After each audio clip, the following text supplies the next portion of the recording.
panahon, sa malayo at matarik na paaralan, sa timog ng Mindanao, may batang nangarap, halaw sa mga librong binabasa niya. Ano nga ba ang hiwaga?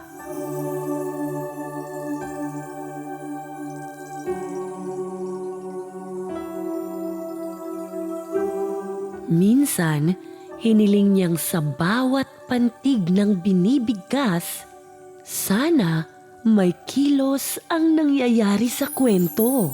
Maiguhit sana ang bayan niyang may hitik na danas.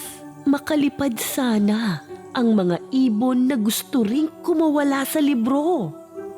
Pangarap niyang higit pa sa titik ay masaksihan niya ang hiwaga ng daigdig na parating salaysay ni teacher.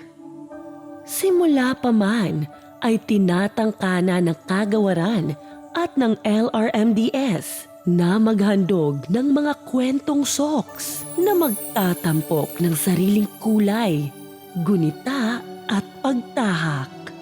Simula sa inapuhap na kathang isip ng mga kwentistang guro hanggang mabigyang gayak sa guhit at ang pagsupling ng buhay mula sa kilos at boses. Malayo na tayo sa noon. Makabago na ang hiwagang kaya nating tamuhin, tulad ng makabagong paraan ng pagkukwento na sagana sa kulay, tugtog, boses at buhay. Tulad ng mga payak na salitang isinabuhay at binigyan ng hiwaga. Ang digitized storybook ay mga kwentong isinaproseso mula sa pahina ng tradisyonal na aklat papunta sa digital nitong bihis. Ito ay maaaring nasa anyo ng interactive applications na maaaring basahin o gamitin sa iba't ibang digital na paraan. Tampok ng digitized storybook ang mga kulturang kasali lahat, danas na kasama ang lahat, at kwentong para sa lahat. Malaking tulong ang hatid ng digitized storybook sa mga mambabasa dahil madali itong ma-access at dalhin ang pagbabasa saan at kailanman gustuhin. Ang interaktibong pakay nito ay angkop din sa may kapansanang mambabasa upang tiyaking walang batang huli o maiiwan.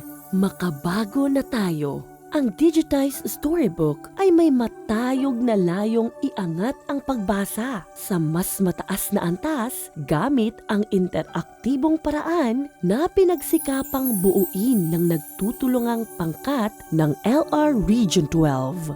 Gamit ang teknolohiya sa gabay ng matatag na hangarin ng kagawaran na mapaabot ang dekalidad na pagkatuto. Isinasakatuparan na natin ang pangarap lang sana noong unang panahon. Sabay nating tuklasin at mamangha sa mundo at mga kwentong handog mula sa aklat patungo sa makabagong hiwaga. Ito ang hiwaga ng kwentong Soks.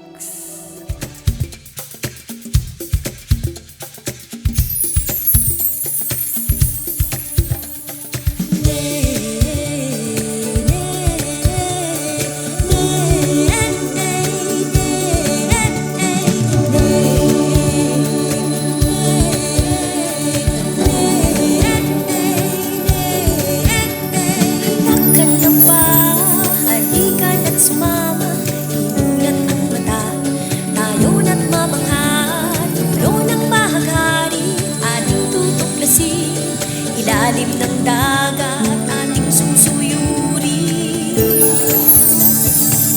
Aya au kuwa.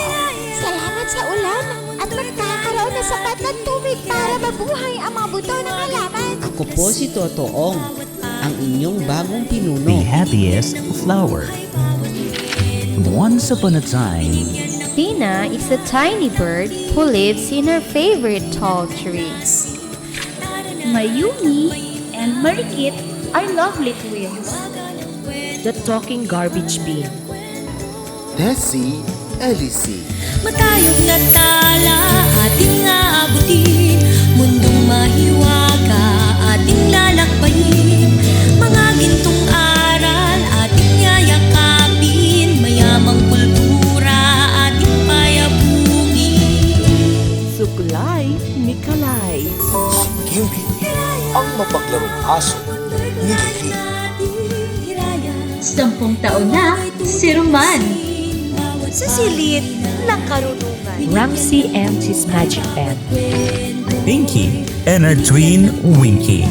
tangkilikin, damhin at danasin, tara na't lakbayin natin. Hiwaga ng kwento, hiwaga ng kwento. Ang munting pangarap ni Ram. Ang malakas na lagaslas ng tubig ang sumalubong sa Tony, bayani. Kami nagpakilala sa harapan. Kinakabahan ako. Ang galing po, ate. Buong pagmamalaki ni Ivo. Kwentong soks, kasali lahat, kasama lahat, at para sa lahat. Hiraya, Si mundo'y layo natin. Hiraya, Si Kim at si Ming Puting. si Indang, ang batang magalang.